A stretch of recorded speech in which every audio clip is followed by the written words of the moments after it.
What's up, Bombshells? Welcome to Bombshell 1111 Podcast, Therapy for Women of Color. My name is Kia, and I'm your host. Generally, podcasts request donations, but I want you to show love by simply subscribing to my social media platforms by visiting my website at www.bombshell1111podcast.com. I want to see thousands of subscribers on this platform. Leave your comments and I'll show love by shouting you out on my social media platforms such as Instagram and Facebook. I want to thank you for your continued support as always. And with that being said, let's jump into this new episode.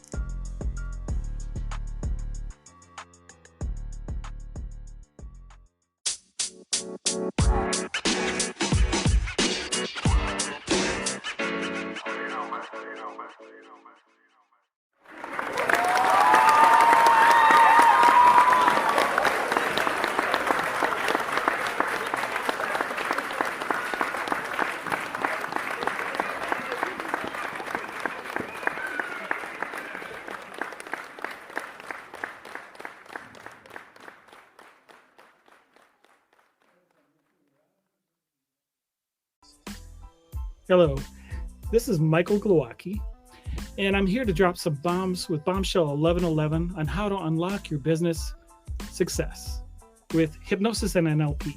Welcome back, Bombshells, to Bombshell 1111 Podcast, where we bring the boom to your mental health and personal development journey. Tune in tonight, you guys, as we dive into powerful conversations and tips to help you level up your life. So without further ado, Bombshells, let's get into it. Welcome, Michael. How are you? I'm great. I'm very happy that we get to do this. Thanks so much for inviting me to be here. Oh, you are more than welcome. I'm so happy to have you on. As I told you at the top of our conversation, it's a breath of fresh air to one, have a male perspective, for tonight, and two, to kind of dive into something a little bit different rather than talking about mental health. We're talking about personal development tonight. So thank you again for coming on and wanting to share your knowledge and tools with the listening audience, Michael. You're welcome. So let's just go ahead and get right into it. Michael, down below in the description box, I will have your bio to tell the audience and the listening audience about who you are, where you're from, what you do. But I always like for my guests to just give a little short description and like, who are you, where you are, what you do. Well, I got into hypnosis because I had some great success with it, like with self-hypnosis many years ago. Actually, it was about 22 years ago. And it helped me so much that I realized I wanted to help other people, and there must be a demand for it because it was really hard to find a hypnotist that would help me back then, 22 years ago. Mm-hmm. So then I got into studying hypnosis and self-hypnosis and NLP, or as some of your listeners know, it's called neuro-linguistic programming. And it changed my life. So for the listening audience that don't have knowledge about what hypnosis is or NLP, tell us what that is. Just give us a definition. Well, everybody probably has gone to the movies at least once. Go to the movie theater and you laugh at the funny parts and you cry at the sad parts, even us guys, but don't tell anyone. And, when you're laughing at the same time as everybody else and crying at the same time, that's emotional suggestibility. And you know how when you get out of the car and you think, wow, I don't remember the last several blocks. Did I actually stop at that stop sign on my way home? Mm-hmm. That's highway hypnosis. So people experience hypnosis every day. Most of the time they don't realize it because their eyes are open. And so hypnosis is a natural function, a natural ability that we use in order to, like when we're studying and we're really focused. A lot of times it's related to when we're very suggestible, being extra emotional sometimes we're more suggestible, or where there's an authority figure telling us something over and over, like repetition. So hypnosis, in a sense, is always self-hypnosis. It means you and I are doing it whether we intend to or not. And most of the time I teach people how to recognize when they're in hypnosis deliberately, how to go into hypnosis, and then how to wake up, because that's the most important part. Mm-hmm. And what exactly is an NLP? Right, that's an abbreviation for neuro-linguistic programming, which in the early 70s, two guys were studying some famous family therapists like Virginia Satir. They're studying Fritz Perls. They're studying Gregory Bateson, a famous psychiatrist who was using hypnosis primarily. His name was Milton Erickson, Dr. Milton Erickson. You know, he's from Wisconsin. Whoop, whoop, whoop. And yeah, and I'd like to talk about that some other time, about all the interesting people who are like the forerunners of the field. But neurolinguistic programming was a guy who's great at emulation and a guy who's really good at academic linguistics, and they were partnered together in California, studying Fritz Perls and other people, and they thought, oh, we figured out a system where we can learn how other people do what they do, even if they're not really good at explaining it.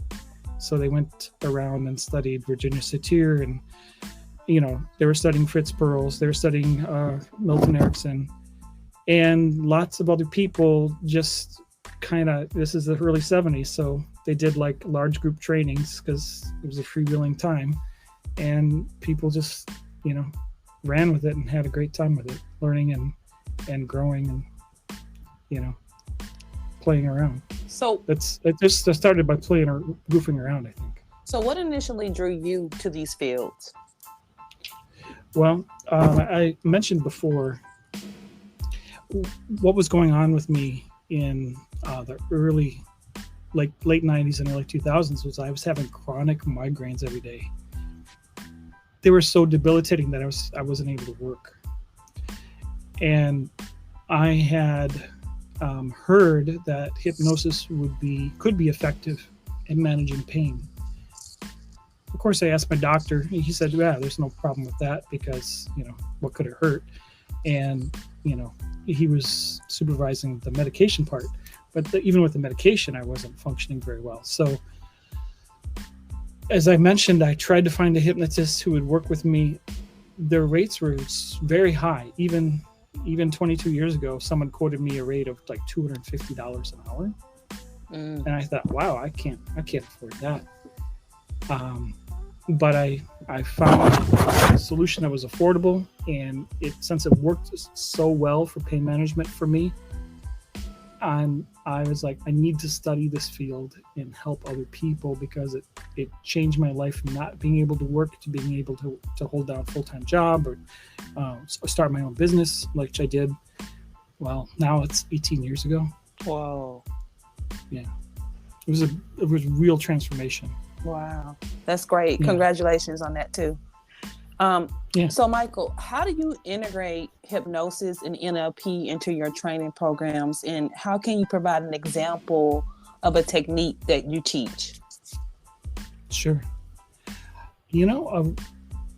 So what's going on with people when they come in for, I always give a free hypnosis screening to somebody so I can determine whether I can help them and whether I can accept them as a client, because we both want to know whether hypnosis will help them before we begin. And I don't charge for that because, well, for one thing, I want to take the risk away from that. And also, I want to make sure that they know whether this will help them or not before they spend any money. And we can determine that in about 30, maybe 40 minutes.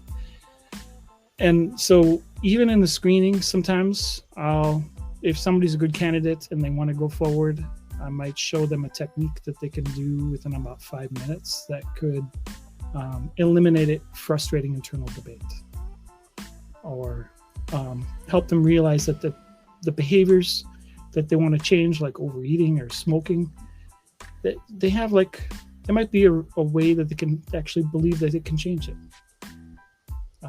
So hypnosis increases suggestibility, and hypnosis and NLP are so closely related that they just naturally blend together. So if somebody learns hypnosis alone or formally, they could learn how to hypnotize somebody, or usually how to hypnotize themselves first, but how to hypnotize themselves, how to give themselves suggestions, how to form, effective suggestions, and how to form like outcomes and use, you've heard of about positive visualization and affirmations. Well, those things were essentially kind of like plucked out of the field of hypnosis, but they weren't, they left all of the magic behind.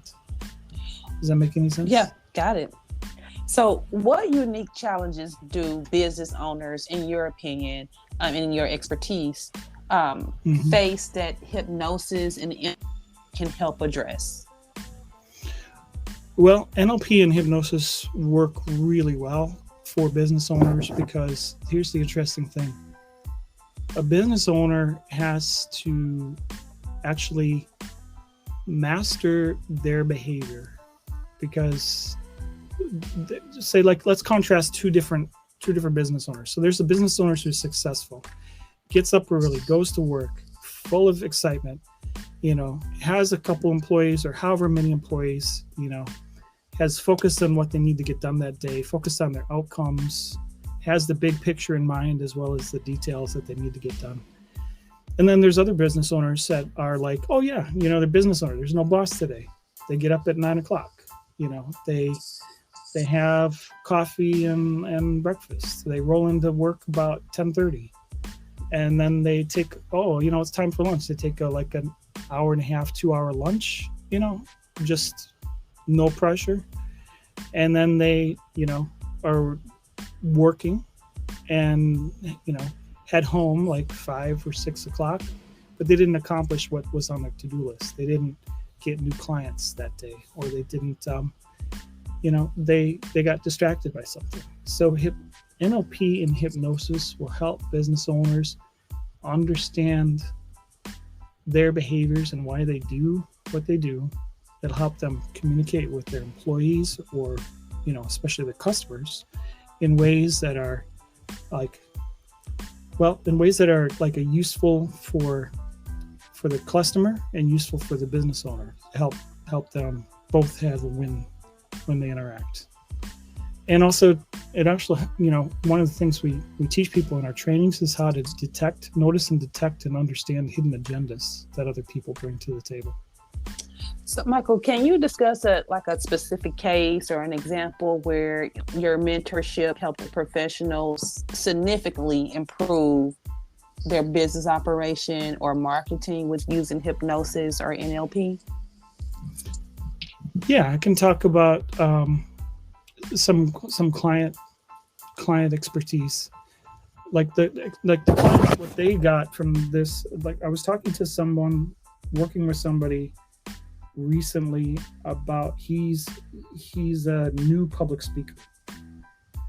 So he was nervous about the speech that he had coming up, and it was like an audience that he had never spoken to before, and he wanted to work in like his message. He was just very nervous. And so, listening to him, and I helped him focus on the bigger picture, and that is what he's communicating, he needs to feel first. That if he wants to communicate, his passion or the sense of wonder and curiosity about what he's talking about, he needs to actually have a certain confidence and calmness. And public speaking is one of the most challenging activities. People consider that like one of their biggest fears. So another story I talk about is a client who came in. He actually, I'm trying to recall whether he originally came for quitting smoking, or I think he just came in because he had a lot of stress and nervousness, and he wanted to be more confident in sales. And so really there's several people that fit this archetype. And so men came in, they were looking for more confidence in sales. They wanted to be a better communicator. So in a personal coaching program, I helped him become much more confident.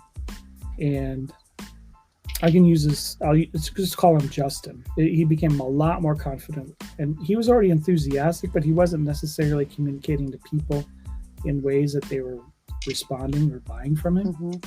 So he became a lot more effective with sales, and then he took the NLP training. It was like a 4-day training that I had, and the people we taught there, we taught the techniques so they were able to eliminate that frustrating internal debate. They're able to notice, be able to better read body language, and then they were able to model or like understand themselves in ways so they could communicate with other people and like elicit the effective reactions and responses that benefited their clients or their coworkers, because there's a variety of people in the group at the training. What are some common marketing mistakes that you see, and how can like hypnosis or NLP, the NLP techniques, help rectify them? Well, there's an interesting question. I'm glad you asked that one, because I'm going to backtrack a little bit and mention now some of your listeners probably remember this TV commercial. They're great. Mm-hmm. You know who? Yeah, and you know what they're selling? It's like cereal, right? Mm-hmm. And so the thing is, Madison Avenue and advertising generally has been using elements of hypnosis for over 100 years. And so they're using focused attention on TV commercials or radio commercials. They're using repetition, of course. Mm-hmm. And if it's happening, like if they're listening to their favorite talk show on the radio, or if they're watching some, exciting or dramatic TV show or comedy on TV, and there's an advertisement. Well, before we could skip the commercials, people had to sit through them or deal with them. Mm-hmm. And so they would have, their repetition. I'm sure you haven't seen that cereal commercial for many years, but you still remember. Right. Yeah. To think about it. Yeah. And so so the mistakes that people make with advertising, often they're talking all about themselves and how long they've been in business and how much expertise they have and what training they have and how wonderful they are. But the customers wouldn't care unless it helps them increase their bank account or makes them prettier or thinner or healthier or more attractive. So there's a disconnect between mistakes people like the messaging for marketing and the messaging that the audience and customers would want in order to make a buying decision. How important is mindset in achieving business success, and how can hypnosis and NLP help in cultivating a success-oriented mindset? Well, yes, I agree that the combination of hypnosis and NLP are important to cultivate the success-oriented mindset. It is really important because when someone is an entrepreneur, whether they're working by themselves or they're managing other people, they need to motivate and direct themselves. Their mindset determines their attitude, and it determines the behaviors that they have during the workday. Now, here's this interesting thing that you brought up. You're talking about business success, but if you're the same person when you leave home in the morning, the same person when you arrive at work. Now, yes, sometimes if the context is very different, you could be like you're an employee, you could be like totally in work mode and then come home and then have to deal with all the stress and hassles at home. But a lot of times for business owners, it's difficult to separate those things because they'll be thinking about home life when they're at work. And then when they're home, they'll be thinking about work life. Mm-hmm. So mindset, even being able to have like 3 or 4 hours of really clear and productive mindset can make a huge difference between profitability or financial struggle. That makes sense. What advice would you give someone just starting out in hypnosis or NLP, whether that's them wanting to practice it professionally or to use it to enhance their business? Well, that's a really broad question. So let me talk about professionally, because I am happy to announce that our professional association, that I'm a trainer among a team of trainers in the Master Hypnotist Society. We provide mentoring and training for hypnotists in Canada and the United States. And in November, we're going to be having a special summit, a live training in person in San Diego, November 8th, 9th, 10th, and 11th. On that weekend, there'll be 18 of us experienced, successful hypnosis trainers. If somebody's looking at like making their coaching or even a hypnosis or some other business that's helping people, they want to make that more successful, I highly recommend that they go to the masterhypnotistsociety.com website and register for that. It's a very reasonable price, and with 18 highly experienced and successful experts, you're going to learn a lot. But in the meantime, I would also recommend going, like, people could come, visit my website, lacrossehypnosis.com, and, they could reach out and give, like, we could do like a little interview and see whether I could help them. Or if they are just wanting to maybe meet somebody in person close, so they can also go to the masterhypnotistsociety.com website and look for a hypnosis training center near them, because they're across Canada and the United States, as I mentioned.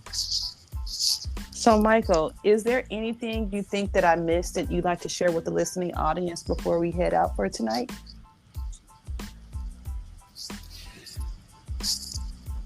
I would say that I wanted to mention, you mentioned personal development is really important. And in the beginning, changing your physiology by eating right, drinking water, exercising, getting some sleep. If any of those things are challenging, learning hypnosis and NLP to improve those can make a huge world of difference. But those are like the four legs on the table that you want to, set the table and get things done. So. And Michael, how can a listener audience get connected to you if they want to get services or just get more information specifically on hypnosis and NLP? Well, on Facebook, I'm at lacrossehypnosiscenter.com on Facebook. You can search. I'm also on Instagram. I'm not as active on social media as I'd like to be because I'm pretty busy working with clients. But there's useful information there. And anybody who's a client or student of mine or any other hypnosis clinics or trainers in our professional association, they automatically get an associate membership included for free. I'll talk about that maybe next time when we can talk about that, when we can do an interview. You want to just tell the audience a little bit about it? Yeah. I'd like to talk about that. So to get a hold of me, go to lacrossehypnosiscenter.com or lacrossehypnosis.com. And also the masterhypnotistsociety.com. Now, somebody who's a client or a student of one of our hypnotists in the Professional Association, they get access to weekly conference calls, and every clinic is holding group trainings just included as part of the hypnosis and coaching programs. And they also get special pricing for different workshops and trainings as well. So there's a lot of benefits with, even if somebody is like looking at hypnosis as like not their primary vocation, but maybe an additional modality in their work, or they want to become better at sales or coaching. Wow, that's a lot of room for growth, for personal development, basically. Yes. Thank you for that. You're right. Thank you. And thank you so much, Michael, for coming on and being a part of the podcast and sharing your knowledge with the listening audience. I really, truly appreciate that. And I hope that you come back again sometime in the near future. You're very welcome. And it's a real pleasure to meet you. Thank you so much for that. And so you guys, thanks for tuning in to Bombshell 1111 Podcast. We hope today's episode sparks some inspiration and sets you on a path towards growth. Don't forget to subscribe and leave a review. It helps us bring more of this content that you love. And with that being said, always remember, you are a bomb within your own shell. Peace, love, and light, you guys. Until next time, good night. If you enjoyed this podcast, please make sure you subscribe so you're notified when a new episode is posted. Rate, review, and share this podcast with your family and friends. Thanks so much for listening, and I hope you're leaving with some valuable information that can help you on your personal journey. Also, check us out on Facebook, YouTube, and Instagram at Bombshell 1111 or at Bombshell 1111 TV. You can also check out our mental health page, Your Health is Your Wealth, on Facebook, which is a page created to inform and support individuals with mental health and other health conditions. And with that being said, always remember, you guys, you are a bomb within your own shell. And until next time, peace, love, and light.